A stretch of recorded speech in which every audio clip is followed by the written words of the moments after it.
So welcome everybody. About face. So this is going to be a 4-week workshop sessions, and what I did is I divided it, starting off with a very basic introduction. Obviously, we're going to be at different levels, all of us. If you find yourself, this is maybe going a little too slow or too fast for me.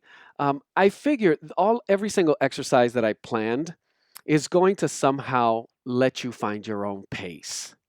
And that's the reason why. You can work, and I'm hoping you get to work alongside with me. If not, you can choose the one that's more comfortable for you, that you feel you need to work a little extra. But I should mention, sometimes the exercises that we try to avoid are the ones that we should focus on.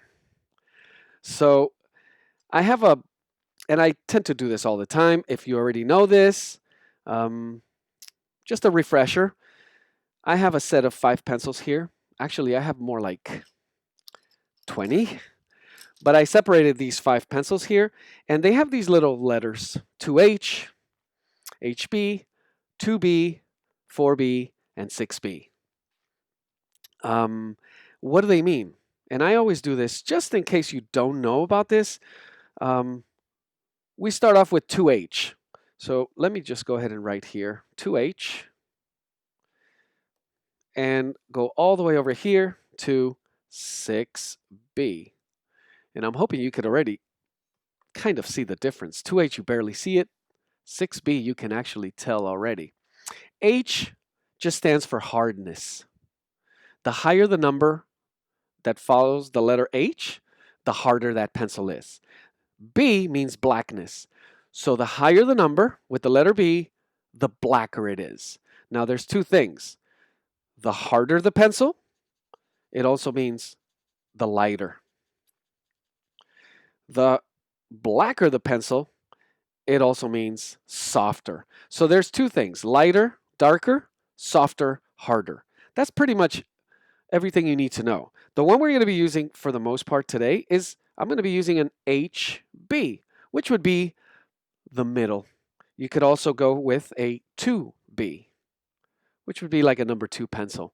And you'll notice that just with those 3 little samples that I do here, you can tell from very light to the right medium to the very dark. And the truth is, you could take this extremely dark very quick. Something you would have a hard time doing with this one. Even if I stayed here for 10 minutes, it's never going to get darker than this. And notice I'm adding more pressure. So that's it. That's the big difference. So let's go ahead and grab our HB or 2B pencil. You could be using, and I do recommend using a pencil, but if you have a mechanical pencil, that's fine as well. You need to know what kind of lead is in there. Usually they tend to be 2H, HB, or 2B because they're too small, so they break easy if they're softer than that. And the first exercise I have planned for you guys is this. When we were very little, we all knew how to draw, and we tend to grab the pencil like this, or the crayon. And at some point, someone told us, no, you're supposed to do it like this. So for the most part, when we draw, we have a tendency of using this grip. Now, what I want you to try today, because this is the grip that you use for writing, and notice that it's very comfortable, but it forces you to use your fingers just way too much. If you begin to use your wrist, you can begin kind of to lose control, and then your posture affects. So what I want you guys to try today is this. I want you to place the pencil, and now you can place it very close to the tip or very far to the tip here. But I want you to place it on your index finger, and with your thumb, just do an overhand grip. So maybe these 2 fingers, just to give you a little extra support, and this is the grip that we're going to be using today. Now, if you feel, wow, this is very uncomfortable, I've never done this before, it will take some time. But this exercise, what it is we have a page, and on our sketchbook, what I want to do for the next 5 minutes, and actually I have something really cool here that I'm hoping you guys could see. It's a timer. And I'm going to start this timer when we start the exercise. So here's what I'm going to do. Using my overhand grip, and actually, I'm sorry, this is the overhand grip. This is the underhand grip. I tend to recommend the underhand grip because it allows you to place your hand on the paper. And notice what I'm about to do here. If, oops, there we are. Okay. If I ghost this line, notice that I'm not drawing a line, but you could pretty much tell what I'm about to draw. Once I place the tip of the pencil on the paper after I've done my motion, what I want you to notice is my fingers are barely even moving. What's moving is my elbow or even my shoulder. So that's what I want you guys to kind of begin to find a range of motion. And we're going to fill up this entire page for 5 minutes. So this is more of a warm-up exercise where we're going to kind of ghost, visualize before we actually touch the pencil to the paper. And notice I did it too light. I'm going to zoom in just a little bit more for the first couple of one. And you see it's not a one line. You could try to do that. That will take a lot of practice. So what I'm seeing here is the size, the roundness, and then once I lay it down. I could do this over and over and darker until I'm satisfied with my circle.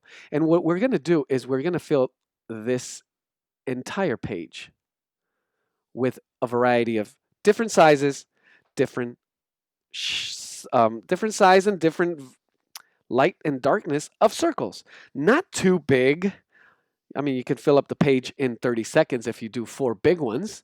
So let's go ahead and for 5 minutes, I want you guys to get accustomed to this grip. So testing how close to the tip of the pencil I need to grab, place my index finger, maybe do a couple of them where you grab it all the way at the tip, all the way at the end, and see how much range of motion you can get. The idea here is fighting for control, the type of control that we want. But notice also the quality of the shape that you're drawing and maybe a discovery of, ooh, this feels good right here because I can control how dark, how light, and the quality of the line that I'm getting speaks a lot better. I like it. And when I mean a quality of the line, we could be using a compass to do this. Is it a compass? Where actually I do have one right here. And we would be making perfect circles, but they would look just too mechanical. And there are systems. We could use a stencil, but what we want to, what we're really just trying to work on here is getting accustomed to the grip that we should be using when we draw, getting accustomed to visualizing before I lay the graphite on the actual paper. And one of the more important things is the pressure of the lines that I'm applying so I could minimize the pressure and get this kind of lightness without having to switch pencils. Notice this one here, very light. I could even go lighter than that. Dare I? Should I? Yes, there we go. And I could still approach what would be the basis of a sketching where I could actually see the shape that I intend to then refine and polish as I build, in this case, faces. And you'll see why this comes in very, very handy. So right now I'm just going in a zone. I'm visualizing, I'm getting a sense. I told you, if you have a chance, test out grabbing it a little bit longer. Oh no, I lose control. Now it starts looking like an egg. Well, actually, that's great, because guess what? When these 5 minutes are over, we're going to do an entire second page of eggs. But testing out these different grips should eventually make it much, much easier and give you much more confidence. And I'm talking about a lot of confidence.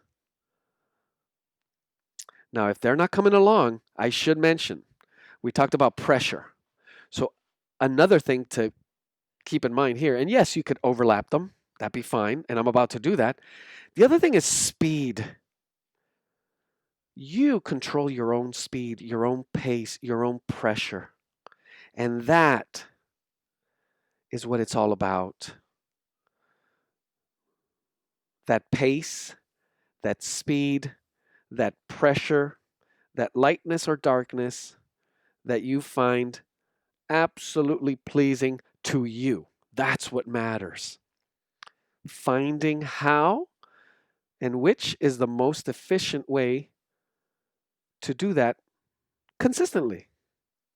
So, this grip, I'm hoping we will use for the entirety of this class.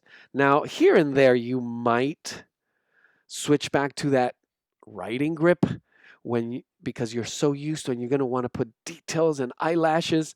Now, it's kind of fighting that urge, that temptation of wanting to go back to that absolute control over the tip and figuring out a way to do that with this new grip.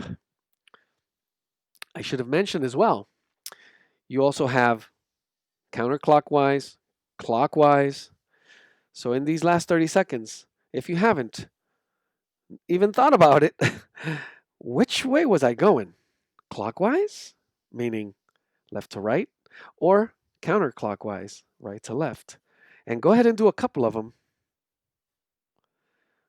where you maybe feel something different in the direction that you decide to draw your circles in.